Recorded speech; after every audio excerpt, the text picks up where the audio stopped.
क्या पढ़ रहे हैं?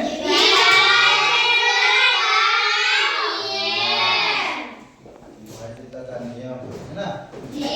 देखो, दो का नियम क्या है देखना है ना। जब आखिरी के अंक 0, 2, 4, 6, 8 हो तब 2 से भाग जाएगा। किससे भाग जाएगा? 2 से, है ना। 3 का नियम क्या है?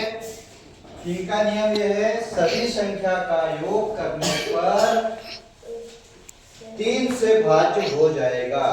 सभी संख्या का योग, जैसे मान लो यहाँ 2 विद्या में 3 है, 4 है ना।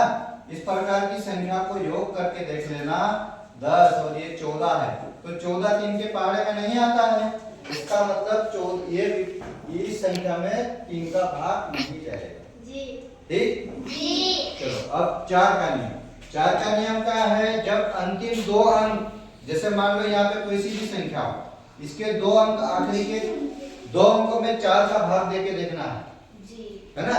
तो 2 अंक में 4 का भाग चले जाए तो पूरी संख्या में 4 का भाग हो जाएगा। ठीक है। और 5 का नियम क्या है? जब अंतिम अंक क्या होना चाहिए? 5 या 0 होना चाहिए, है ना। जब अंतिम अंक 5 या 0 हो तब 5 से भाग हो जाएगा। आया समझ में? 6 का नियम क्या है? जब 2 और 3 से भाग हो जाए, है ना। 2 का नियम और 3 का नियम जहां लागू हो जाए वहां 6 से भाग हो जाएगा। बात समझ में आई? 8 का नियम क्या है? कि 8 का नियम ये है, जब अंतिम 3 अंक, जैसे मान लो यहाँ पे कोई सी भी संख्या हमारे पास लाखों में है, तो इसमें 8 से भाग जा रहा है या नहीं जा रहा है ऐसा पता करना। तो आखिरी के 3 अंक में 8 से भाग देकर देख लेना। उसमें भाग यदि चले जाए तो 8 का नियम लागू हो जाएगा। ठीक। 9 का नियम क्या है? 9 का नियम क्या है? जब सभी अंक का योग करने पर 9 से विभाज्य हो जाए ना, 9 से भाग हो जाए उसे हम 9 का नियम कहेंगे। ठीक है, 9 से विभाज्य हो जाए। 10 का नियम बहुत सरल है। जब आखिरी का अंक 0 हो, कौन सा हो?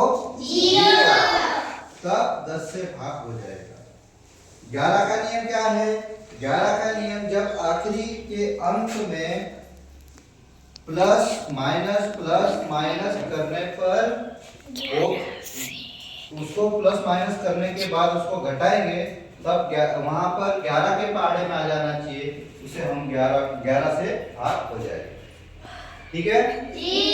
सब नियम याद हो जाना चाहिए।